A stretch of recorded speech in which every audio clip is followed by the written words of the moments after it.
everybody, Zachary Levi here, just outside of San Francisco, California, at world-class development studio Crystal Dynamics, whose current project is the reimagining of the Tomb Raider franchise. From now until the game launches, we're going to be hopping around the globe, bringing you exclusive first looks at some of the key ingredients that are shaping and creating this world. First stop, Digital Domain, Los Angeles, California, to meet one of the most crucial pieces of the Tomb Raider puzzle, Lara Croft herself. I'm Zachary Levi, and these are the final hours of Tomb Raider.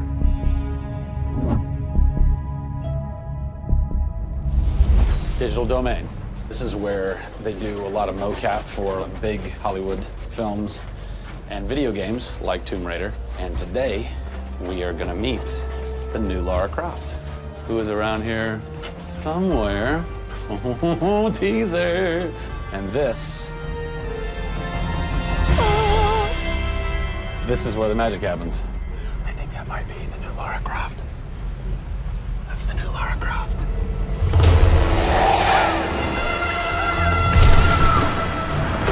Since 1996, many actors have played the part of Lara Croft, but for the reboot of this franchise, the team conducted an exhaustive international search for someone who could bring a whole new level of emotion to a character who's become so familiar. In late 2010, a young English-born actress was chosen to become one of the most recognizable characters in video games. My name is Camilla Luddington. I'm a British actress living in Los Angeles. I am the voice and character of Lara Croft, the British heroine. When I was first approached for it, I really felt overwhelmed at the honor of playing an icon like Lara Croft. I think I screamed in my car, actually, when I heard that I got the role. Lara Croft, one of the most iconic female characters in all of gaming. This is really her origin story, how Lara became the super badass that she is in later years. She is just a young, naive, perhaps 21-year-old who has a thirst for adventure. We're used to seeing Lara Croft as just the cold-hearted, almost killer, and she's a badass and everything, but I think in this, and you see her struggle. You can do this, Lara. Please come and get me. When we went through the process of looking for actresses the world over, I mean, this was Europe, this was LA, we had hundreds and hundreds of actresses that were whittled down, and we ended up with Camilla. She had sort of that rawness that we wanted. Was somebody who not only wanted the part, but was willing to push her character into that emotional area that we wanted. Let's learn a little bit about Camilla. Where are you from? I am from a town in England called Ascot in Berkshire. And it's like those things you wear around your neck. Really didn't do TV or film or anything until I got here in Los Angeles. But really, I had a stage background, which I also think helps though with this because this is almost feels like performing on a stage. Yes! So here we are. This is performance capture stage. The volume. The volume, they call it. That's interesting. You'll have to explain that to me later.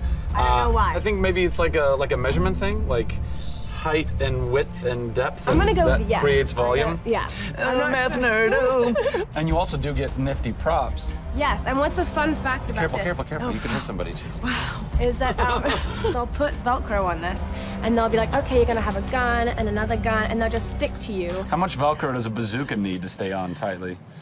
A lot. There had to have been a lot of pressure as far as being the new Lara. It was intimidating. Did you go run around in the woods? Did you go hunt boar with a bow and arrow? Well, what's funny is I actually did archery when I was a kid. Really? Yeah. At the time, you're thinking, why do I need archery? You know, when am I going to use a bow and arrow? And now I know why. Interestingly enough. No! Is Lara a video game icon? A sex symbol? I think she's both. Oh! Obviously, she's a game icon, but I also think she's a sex symbol because she fights for what she believes in. She's courageous, and I think those things are sexy. The shorts are gone. That's a bummer. Which I'm sure most guys will think is a bummer. I like her new look. Yes, she's still gorgeous, but now she's a person. Camilla brings truth. She is truly breathing life into Lara Croft. And when Lara is supposed to be going through an emotional scene, you'll see tears streaming down Camilla's face, and it's real. People ran over to her, like, are you okay? Like, she's got mascara running and tears streaming down her cheeks, and she's like, oh, yeah. And you're like, wow. When I got this role at first, I did not even know that I would be crying so much. I just thought I'd be kicking butt. That was the Lara that I thought I'd gotten myself into. This was some of the most emotionally and physically draining work that I'd ever done.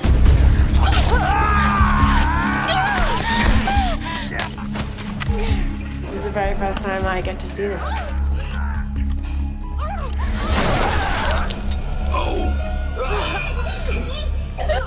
Oh, God. I had to do it. I had to do it. So the fans have now seen Lara's first kill.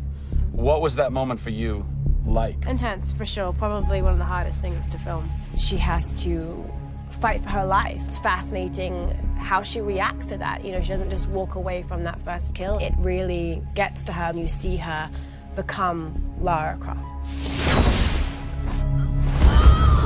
Camilla Luddington is our new Lara Croft. Strong, spunky, gorgeous, brave. How did she get so brave? Excellent question. We're going to cover that in our next installment when we sit down with the writers who crafted the origin story of Lara Croft. Don't miss it.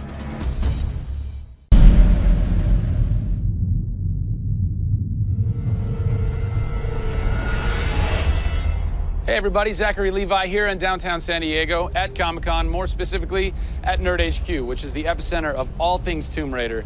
The anticipation is building as the team from Crystal Dynamics continues to say that this could be the game of their careers. Today we're going to dig a little bit deeper into the story with some of the key writers and designers who are brave enough to tackle the origin stories of Lara Croft. These are the final hours of Tomb Raider.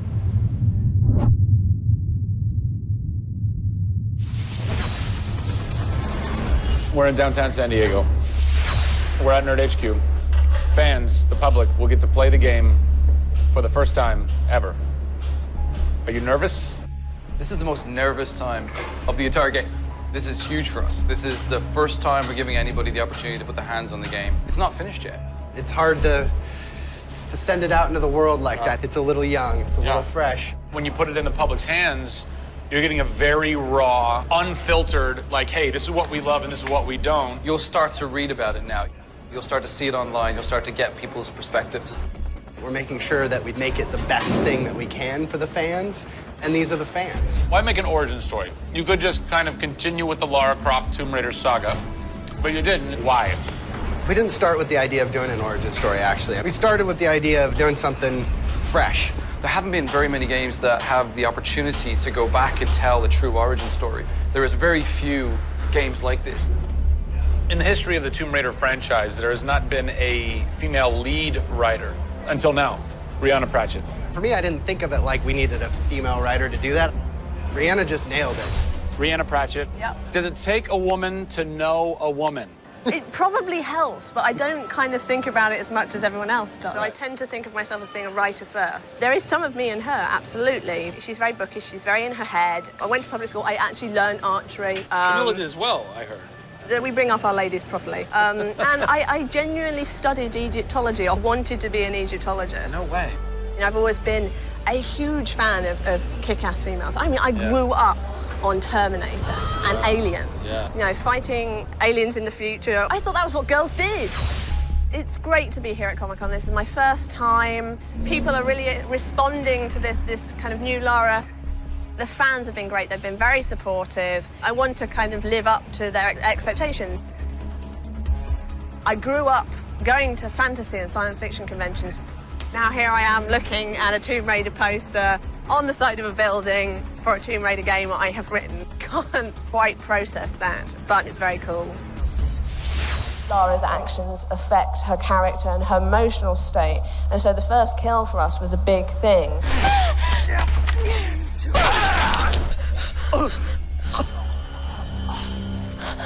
It's not comfortable to watch, and it shouldn't be. Oh, God! And it is about picking yourself up, despite the fact that you're scared. You can't have bravery without fear. In video games, you're kind of tweaking all the way down to delivery. Yeah. Blessing or curse. Games development can be quite harsh on narrative. You know, you can lose levels or characters. You have to be amazingly flexible. When is the script finally finished? You get insight when you see it through your audience's eyes. So once the story gets to a point where we can start sharing with people, where we can start putting it on the screen, then we start to understand, are people getting from it what we want them to get from it? The feedback is that it's really fulfilling our primary goals of delivering a story that introduces people to a Lara Croft, but also just takes them on an amazing adventure.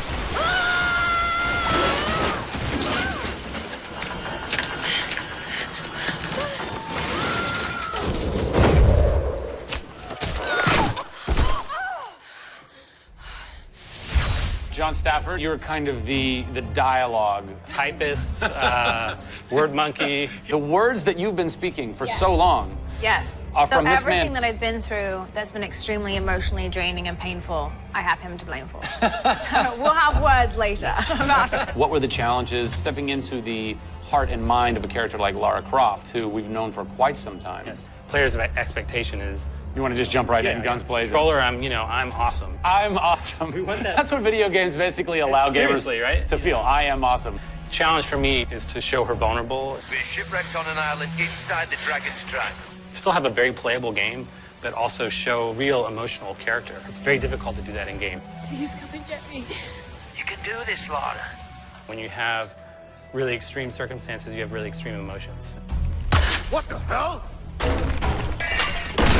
Get hide from me, outsider! It's all about her survival. She's basically willing to do whatever it takes. There's people trying to kill you. Things are really extreme. Listen, I'm gonna get you out of there. I promise. I promise. I didn't want any lines to sound gamey. There was a good collaboration of making sure that really that didn't happen. That's very difficult writing. How do you write a line that isn't just like, I should go there? Yeah. That's... I bet there's something hidden in that crate. I want you to love this game in a way that really feels like the first time you played it, but do it in a way that people have never seen before. For me, it's crazy not to look at this as an opportunity to really start that dialogue. This is a game of our careers. This truly is the first time to sort of say, okay, this is it. Well, now that we know a bit more about what it takes to reimagine an icon from the ground up, we're headed east to go behind the sounds of Lara's journey. A journey that is heightened and shaped by cinematic score and sound design. I hope to see you on the next episode when we talk to who's behind what we're hearing in Tomb Raider.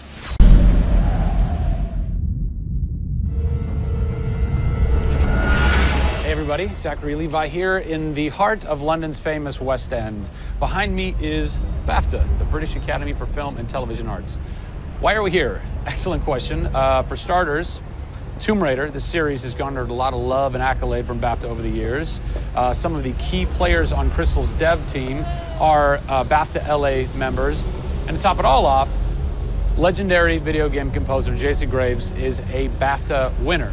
We're going to catch up with him in just a bit, but first, a little trip to Raleigh, North Carolina, where we go behind the scenes at Jason's recording studio. These are the final hours of Tomb Raider.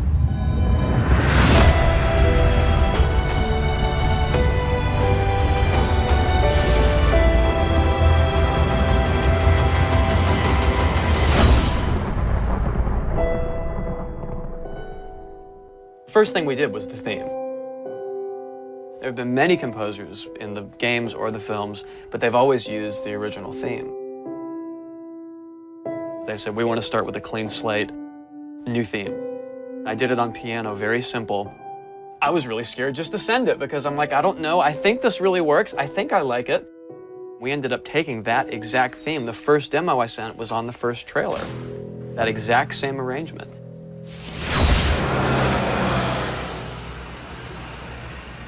So, Jason, currently you're working on this reimagining of Tomb Raider.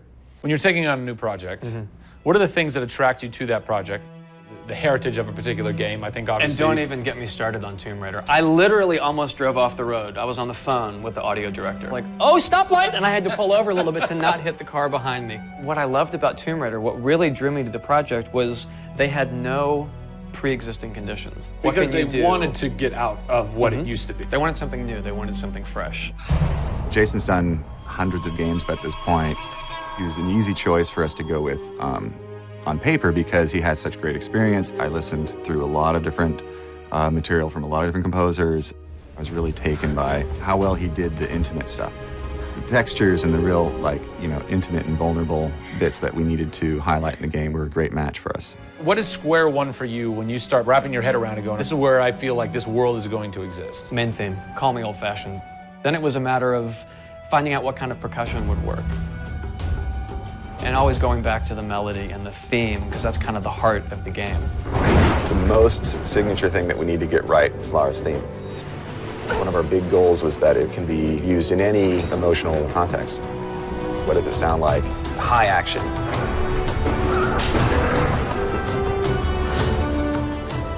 What does it sound like when she's in pain? For music, the gameplay and the concept art, especially with the scavengers and kind of the shanty town, corrugated metal, how everything's kind of this amalgam of different stuff that they found on the island. Like, that's what I want the music to sound like.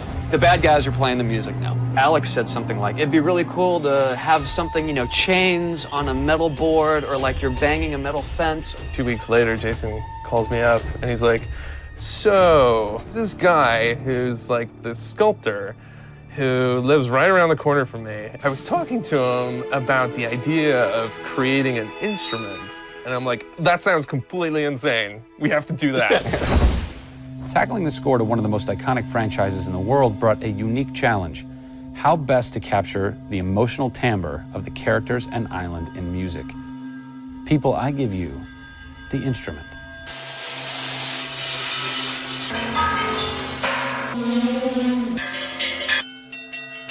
The instrument.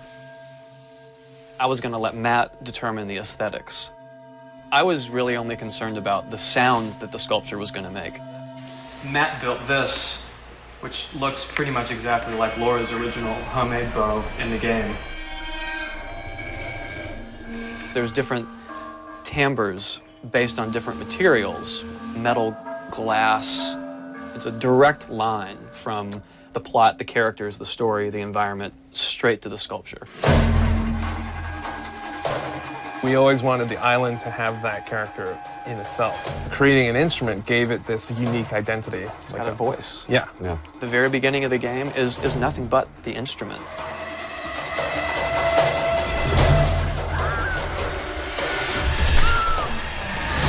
Who do you look at in video games or in film that you go, what they've done has shaped who I am and what I do for a living? They're all dead, unfortunately. What? Yeah, I know. It's classical composers. All classical? Yeah, I'm kind of going directly back to the source. Yeah. Prokofiev's, Tchaikovsky. Even for some of the scary stuff, you've got Penderecki, who's a Polish composer. Actually, he's still alive. It kind of goes back to ballets or opera, which is kind of the precursor to film and video games. You know, they were telling a story. Yeah. That's what I love about that music. It tells a story. Even if you don't know the plot, you can listen to it. And film music's the same way. It's tough with games to do things that are subtle. You want to make Lara relatable, make her realistic. Got another one. She went down over there. Tell her story from the beginning and show how she became the superhero she becomes. One of the first things that I ask any developer is the emotion. Because to me, that's the biggest thing that music can do in a tenth of a second. The music just, it nails the emotion. Wow, that was amazing, huh? I personally don't think I've ever sounded so good in an interview before. Although Jason, Jack, and Alex are audio savants, so that would make perfect sense. I cannot wait to jump into this game, not just for the amazing action, but the emotion and mood and tone that they're going to set with their incredible skill. Tune in next time for a special secret announcement that is going to change the way you play Tomb Raider forever. See you soon.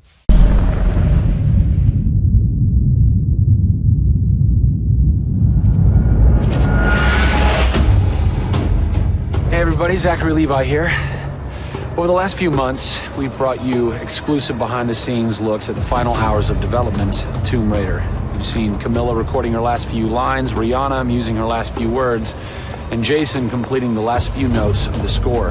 As those key pieces lock into place, it's time to reveal one of the last portions of the game, and a team that's been shrouded in secrecy for 2 years. We're here in the beautiful and freezing Montreal, Canada, to bring you the final hours of Tomb Raider Multiplayer Edition. These are the final hours of Tomb Raider. Welcome to yet another world-class studio in the Square Enix portfolio, Eidos Montreal, home of the multi-award-winning game Deus Ex. Locked away in one of the far corners of the studio is a team of experienced, passionate professionals who have been specially brought together to create the first ever multiplayer component to the Tomb Raider universe. Let's meet the team behind the vision, direction, and decisions, and hopefully get a chance to play a few rounds. Here we are at Eidos Montreal. Before we get into why we're here, Carl, you now have an amazing stash, my friend. What is the impetus behind this? As a studio, we've been participating in Movember. A good friend of mine, JJ Owens, works for Movember in LA. And we set up the gaming challenge, and we brought studios from all around the world together. And I think so far we've raised somewhere in the region of $140,000, $150,000. Well done. Been a big success, although my wife doesn't necessarily always approve. She hates it? Oh, my wife wakes up in the morning. She says that she hates it. She secretly loves it.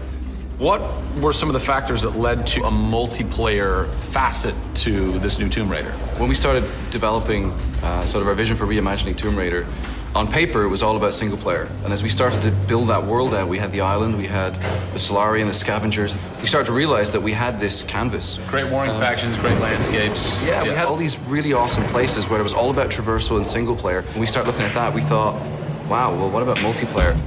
Part of the genesis of that was Lara Croft and the Guardian of Light that kind of cracked open a door to lead you guys into the multiplayer into here at Eidos Montreal. Guardian Light was a downloadable, a smaller scale project, and that allowed us to sort of take the risks that we wouldn't necessarily take on a full-blown project. Guardian of Light was our Pixar short. It's the idea that whilst you're building your big project, you're always thinking about that next thing, but also allowed us to be able to start understanding co-oping in networking. It was a game that actually brought Tomb Raider fans together for one of the very first times. You hear them in their ear and they were having fun. And as a result of that, that led to us thinking about multiplayer. Hopefully our single-player experience we're delivering is a very sort of single-player, solitary, immersive type of experience. But at the same time, we believed tomb raiding together with friends would be fun. Tomb raiding, I think that's the first time I've ever heard that term. I like that. It's fun. You know, axe climbing and zip lining and the traversal that we get in there and the traps. For me, it was very sad to have that catch-22 of it would be great to do this in multiplayer, but we just can't split our resources like that. And that's how Eidos Montreal came about. We had staffed up our team to develop a single player. Everybody was gelling together really well, and it wasn't something that we wanted to just bolt on. We always said if we were going to do it, we're going to do it right. If you could have a fan play the multiplayer for the first time, what do you want them saying? For me, they're kind of different moods. It's not like I do one or the other. It's kind of like sometimes I turn down the lights and just play that single player experience. And other times I want to just jump in and have fun and start killing fools. Joe Curry, producer of multiplayer on Tomb Raider. It's the first time Tomb Raider has ever incorporated multiplayer, and you're in charge of that. Yeah. What's running through your mind when you get that call? Well, first off, exciting. Right? I mean, we're all huge fans of Tomb Raider on the team. I mean, we grew up with Lara Croft. But when we spoke to Crystal, like, we want to do multiplayer, and we're thinking, how do you do that? It's always been Lara's story. You've been in charge of creating the first ever Lara Croft Tomb Raider. No pressure. Multiplayer. No pressure, Zach. Thank you. What are some of the main pillars that you brought over from the single player to the multiplayer to make those two worlds cohesive? The element that really stuck out was survival. The group surviving together. Right.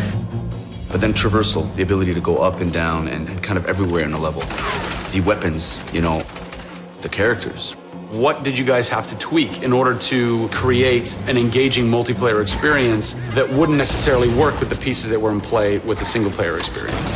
One example is the bow. Especially in the reboot, it's so iconic that we had to make it work for multiplayer. You have a certain forgiveness when you play single player. Multiplayer, players expect snappiness. I shoot you, I expect you to go down, or you can just do what I do, which is take out the biggest gun and just run for them and shoot them out. The environment itself can be a threat. The Solari, you know, the guys that are on the island have had a chance to prepare traps.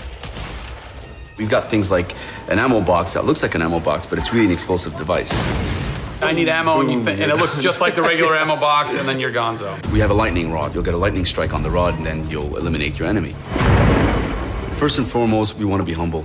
We want players to just have a really memorable experience. I had fun doing this. Do you remember when we set that trap? Moments that the players will come back to and talk about experiences that they've had for themselves, not necessarily the game offering them experiences. Absolutely. So, Joe, behind us we have the QA team, or the quality assurance team. They're a part of the development team. They can tell us what we need to fix and what's working and what's not. When do I get to game test? When do I get to get my hands on the game? Soon. We got a surprise for you first, Zach. So, when I was approached to host the final hours of Tomb Raider, essentially the biggest ask, not even ask, tell that I had was, I want to be in the game. I want to have a cameo, I want to have something. So guess what? Boom! Boom! Boom! I'm a playable character in the multiplayer Tomb Raider. How sick is that, Joe? You and your team are awesome. I can play with myself, virtually. Are we ready? Oh, that burns! You suck! Get those transmitters running. Radio transmitter activated! We're getting off this damn island? We send this thing. Beautiful. I would like to try and kick your butt as me in this map right now. Should we try it? All right. Bring it. Let's do it. It's happening right now. Oh, nice! Was that one of my traps? That was one of your traps. Yeah! These booby traps are really fun. I mean, they're really, really fun. Yeah! Don't worry about it. Just because you made the game and I beat him.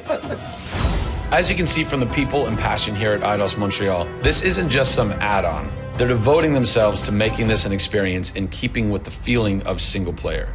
Familiar, yet different. Coming up in the final 2 episodes of our series, we go back to the home of Lara Croft. They're taking Tomb Raider to the finish line, and we'll be there for it.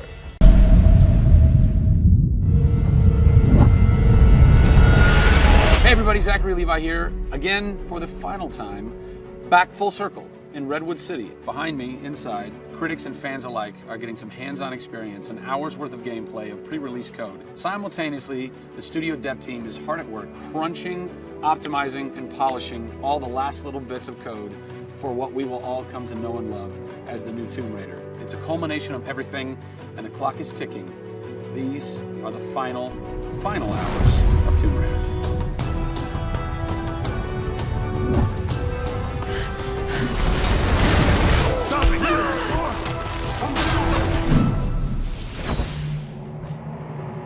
Tonight we have a large audience coming in. We decided that rather than going to one of our partners and just doing a live stream, we decided you come to us. Yeah. We have a big area in the studio, and let's open it up. Have you ever done anything like this before? No, we've never done it, because right now we've got black curtains up around a specific area of the studio, which is our next big thing. Mm-hmm. Only a select few people have been allowed to come in, right. And everybody's heavily NDA'd, and now we're going to bring 80 plus people into the studio. But it's exciting, to bring those type of people into the studio. They're the fans, they're the people who love it, and we want people to be a part of their experience.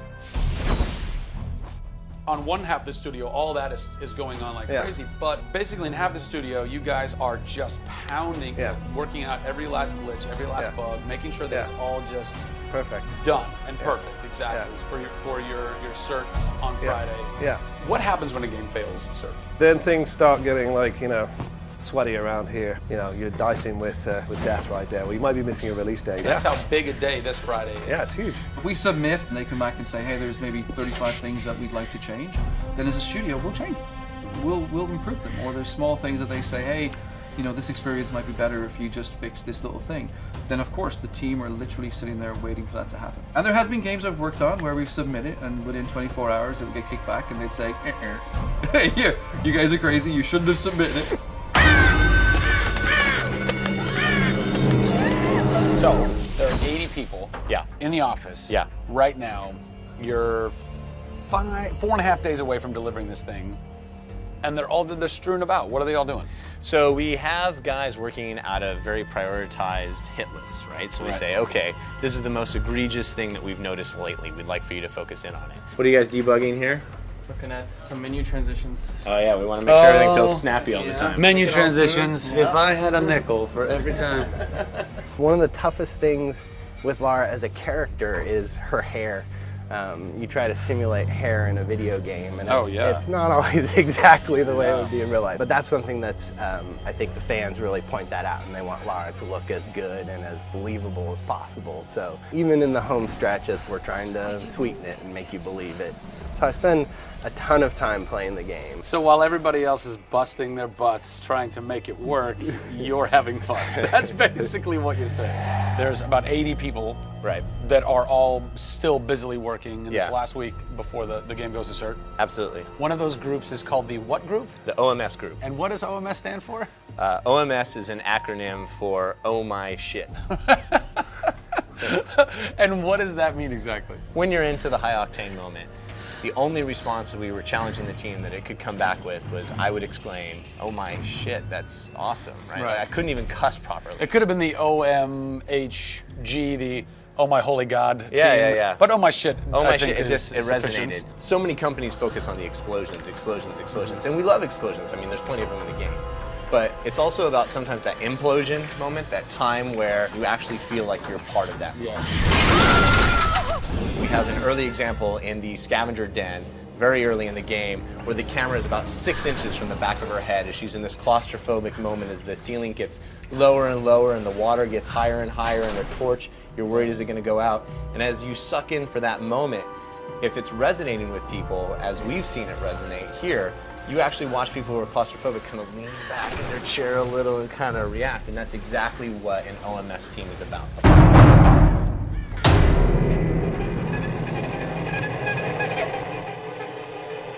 You feel confident that in 4 days, in 4.5 days, this thing is like ready to ship and ready to rock and gonna blow people's minds? Well, how about we look at that? I got a board that'll tell us. Oh yeah, where's your board? Right over here. I'm a stats guy, right? Okay. Like, it's gotta be like the McNamara version of reality, right?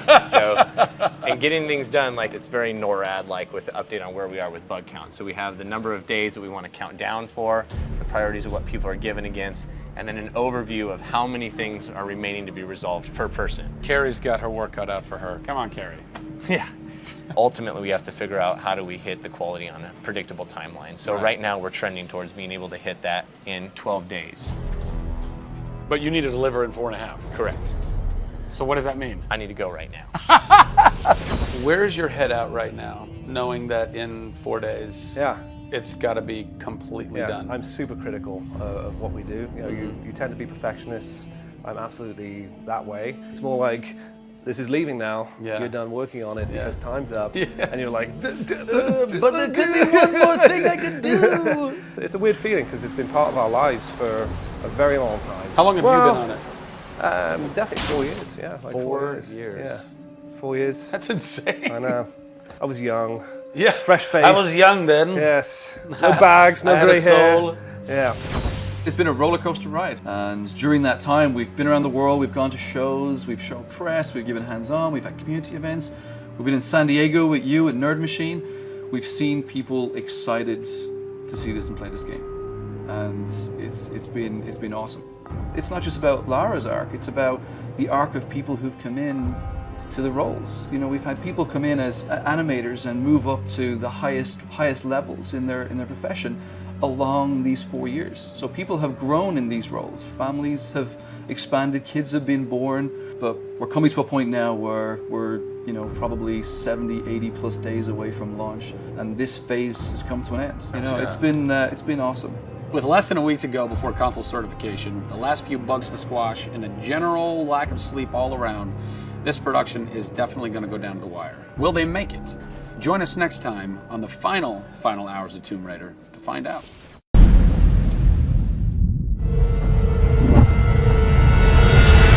Over the last few months, we've followed the very talented Tomb Raider team through some of the most ambitious and innovative game development the industry has ever seen.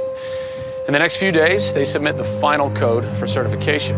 If they pass, game ships on time and everyone gets some much-deserved sleep. If they fail, well, let's not talk about that. I'm Zachary Levi, and these are the final hours of Tomb Raider.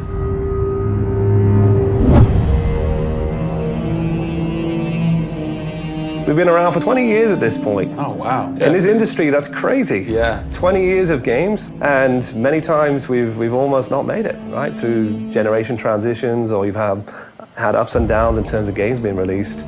And for us to still be here, making games and being competitive, it's amazing. Is this pretty typical for you guys to be in the last week and really all you've got left are these little bugs to do? Maybe it's a few hundred still left to go. The team's cranking them out.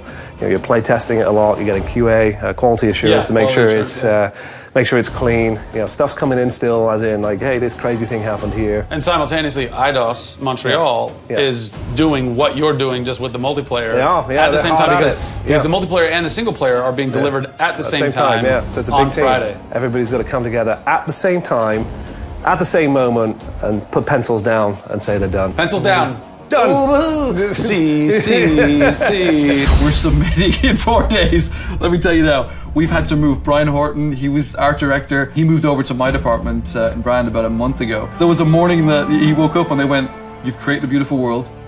Now step aside." So my job is I'm working with a very talented team in the brand to make sure our screenshots are good, to make sure we have covers for magazines, posters, to make sure we have posters. Stuff, right. There's a lot of materials, just like in a film. Yeah. Where when a film's done and in the can, you have to sell it to people. You have to let them know what's cool about it. Listen, I'm coming to get you. I'm going to get you out of there. I promise, Sam. What's been great about this over the course of the entire process, with you traveling around with us, is that we've been able to bring you the final hours of each of the pieces. Yeah. We've spent probably the last 6 months watching how the music's come to an end and the voice acting has to be done. So each of our episodes up until now has really shown a side of the final hours of that particular person's role in the game. And now everything's come to a head where we're submitting the game this week. The guys are tirelessly working. You know, the guys have literally, at some cases, slept in the studio. Okay, so launch day, let's say you were at March 5th now. Where are you? What are you doing? I'm probably in bed trying to get 12 hours sleep. Because more than likely I would have been at some midnight opening the night before up till very late celebrating. So I'm probably at this time of the day, I'm probably in bed. I think a lot of us won't even know what to do with ourselves. You get so heads down in something and it's been a part of our lives for years now. And you sort of get to that point where waking up in the morning, you're thinking about the game, and going to bed at night, you're thinking about the game. I'll try to sneak a little time here over the holidays, but then, you know, wait till the dust settles and we really get this in the hands of the consumers before I can really relax, I think. Even though I played the game so many times, I cannot wait to take the cellophane off of that game. Pop it in. It's the retail. It's the retail copy. And there's something special about that printed disc, putting it into the system, and you're like, this is the same game that I worked on for 3 years plus. And everyone else can have the same experience that I'm going to have right now. Of all the taglines, whether they're actual dialogue in the game or marketing lines or whatever, something that would sum up your experience over the last 4 years is a survivor is born. A survivor is born in you, a survivor is born in Crystal Dynamics. We just wanted to be known as doing top tier work. There's games I look at and say, I wish I worked on that game. Right? And I wanted Crystal to be that. And I think that with this one, we're going to do it. Anybody can make an explosion look beautiful and make a world look phenomenal, but we now move into a period of time where it's about having a connection with something which is much deeper than just saying, I have a controller in my hand and I'm guiding a character around and fighting or solving puzzles. There's a depth in the story that we're trying to tell, which hopefully for us is going to be able to set that structure for the future. Hopefully we've taken the risk and we've been shouting so loud about this that we're actually carving what should be done. Oh, don't do this to me, you northern bastard. Are you excited? You nervous? I'm both excited and nervous.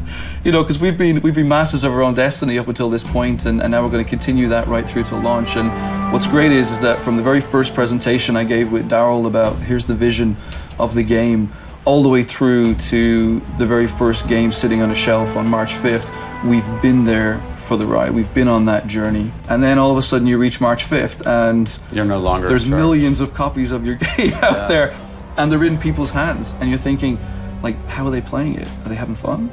What are they saying? What are they going to do? As soon as they put the controller down, what's the next thing for them? Do they want to tell people? What do you want their response to be? I hope those people see that the story we've built and the foundation we've built is one that will last a long time. Doing something that's special is just incredibly tough, no matter what it is. You've got to really want it. You have to be passionate. You have to care about it. Everybody realizes that this is the game of their career, and everybody wants to put as much time and energy into this as possible. We have a studio full of passionate people who have put their lives into making this thing happen. This is not just a game that we're just going to ship on March 5th and people will go, great, I've got another game to my credits. This is one where the team are going to look back and go, that was a journey. It's been an honor to be able to work on Tomb Raider, and long may it continue. I see this getting bigger and better over the next few years.